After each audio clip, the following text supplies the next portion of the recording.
Hello class, today we're going to be talking about how to write good thesis statements. Now this is just a general overview.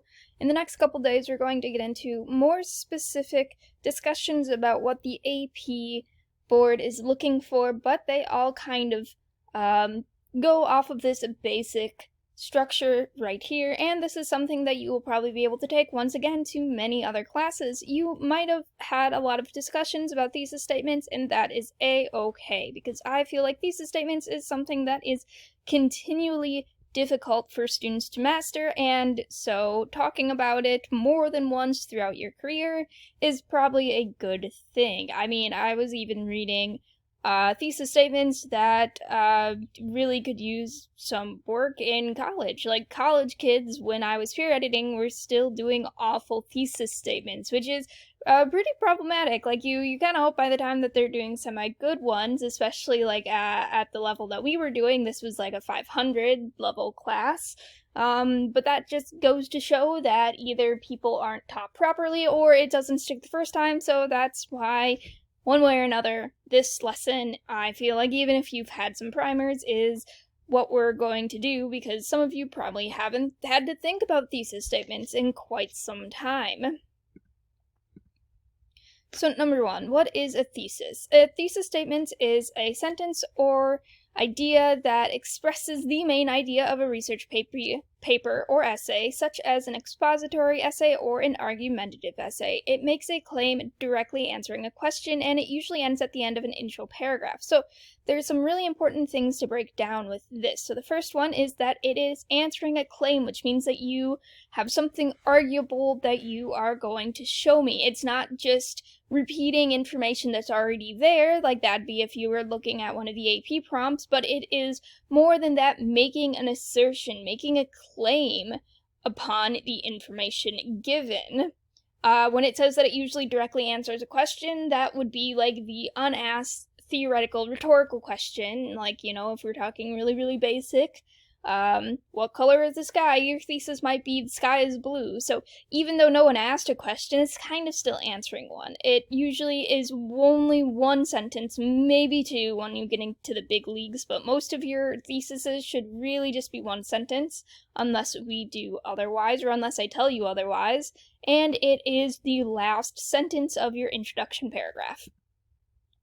So, a thesis in an analytical paper breaks down an issue or an idea into components and parts, evaluates the issue, and presents the breakdown to the audience. This is, like, if you are strictly just going through, this is like if you were looking and pulling a lot of sources to explain an idea that you had, and this is more or less basically just breaking down the issue and analyzing how good or bad maybe the sources are, but not necessarily analyzing something yourself. An expository paper explains something to the audience, so this might be if you were doing a study or a research paper, and your paper would be explaining, okay, these are the findings I found. Most of the time you guys are going to be doing an argumentative paper, so that makes a claim about a topic, and it is justified with specific evidence. So even though you guys are being asked to analyze things, we are also looking for your argument. We are looking for that specific claim, and that is something that is very important, especially in terms of your AP classes. So what makes a good thesis? It needs to be specific. It needs to be clear and concise, and with that, not too wordy. So when I start seeing thesis statements that are 2 or 3 sentences long, a lot of times it is just very clunky feeling, or it has entirely too many words that you just do not need. And when I see needlessly so, there is definitely that certain happy spot where you have exactly enough information, specific, like I said before, to tell the audience where you're supposed to be going, but you're not giving everything away.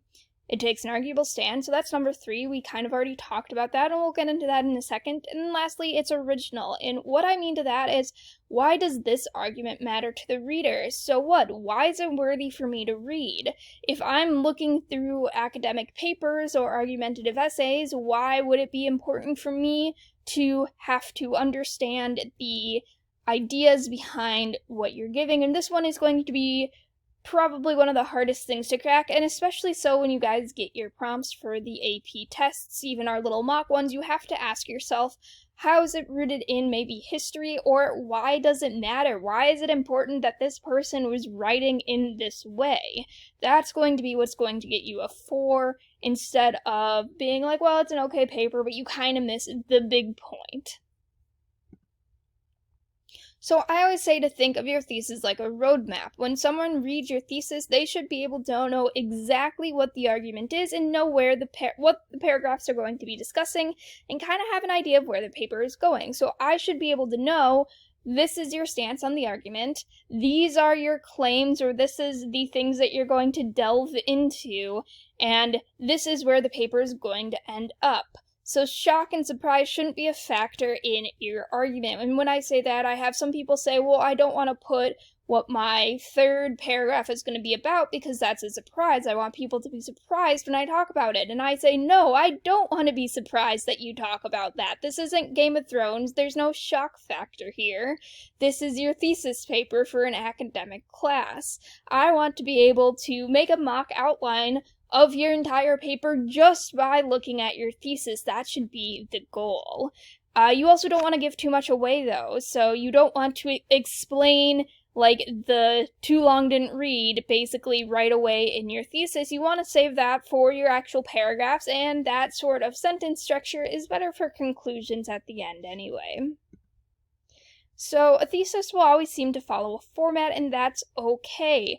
The older you get, the more that you'll be able to break this mold, but you have to be able to know it in and out by heart before you're able to break it. So usually it will have an arguable position, how you're going to argue it and why it matters, and then points 1, 2, 3. And sometimes the first two things might be switched around, but usually it follows 1, 2, 3 just like that. So if you're writing a traditional 3-paragraph essay, I would expect 3 examples that directly relate to the topics of each body paragraph. So that means that point 1 should be as paragraph 1, point 2 should be paragraph 2, and point 3 should be paragraph 3 in that order. If you're going to switch around your body paragraph, switch around what you are talking about. And this is basically, I mean, and I say that and it seems really obvious, and you might be going, well, yes, obviously that's the order I would say, but there's been a lot of times where I've read papers and paragraph 1 is point 1, and I'm like, okay, we're starting out good. And then paragraph 2 is both points 2 and 3, and then I'm sitting there going, are they not having a third body paragraph? And if they do, what is it gonna be about? And you don't want me to have those feelings. Basically, the point of a thesis is to give your reader all of the information, or at least the bullet points almost if you were beforehand, so that I'm not guessing by the time that I get there. So this is just obviously at this point, because I had you take the Hogwarts test, and, you know, I might have talked about it once or twice at this point, but you know that I like Harry Potter, so this was a very quick example that I whipped up. It had to do a lot with the discussions. It's back in September, but I think it's still fresh enough. So I have, despite J.K. Rowling's recent brush with the LGBT community. So there we have, I switched this around, so we actually have the why it matters. So I'm bringing my argument into the real world. This isn't just some paper that I'm writing for the fun of Harry Potter. I'm saying this is why it matters outside of this world. And I think sometimes, especially with literature, that can be super important to do. So then my stance is the Harry Potter universe accepts the death of the author and shows that Hogwarts can be accepting sanctuary to those that wish to achieve metamorphosis through ideas such as, and then I have my 3 ideas. So paragraph 1, 2, and 3. So the important thing with this is that I have my claims that the Harry Potter universe has death of the author and that it's accepting to those that want to go through a metamorphosis. So that's I am taking a stance on that. And theoretically, yes, you could just end your paper after metamorphosis or end your thesis, but it would feel extremely unfinished. And if you notice, I'm not saying everything there. I'm not saying, that they use Polyjuice Potion to be able to change into anyone they want. I'm just giving you the basic idea of what I'm going to be talking about. So some people say, and this is, especially as you guys go on and when you take your AP summatives for this class, having a strong thesis is super, super important before you start your paper, before you start writing. And if you go on and write longer papers, which will be doing for this class or for other classes, I've had students come up to me and say, well, why can't I write my thesis at the end? I think, in general, it's fine if by the end of writing a paper that takes you a week, your thesis has changed. In fact, it probably will a little bit, depending on the information that you've found or haven't found throughout your research or throughout really studying the idea and writing it with a real sense of purpose. However, it's problematic to leave it blank and not write your thesis at all until you get to the end and then go back and put it in. Usually, or actually almost all the time, a thesis keeps you organized, which means that if you have those 3 points, you know what your 3 paragraphs are going to be about. You don't have to sit there and think about it.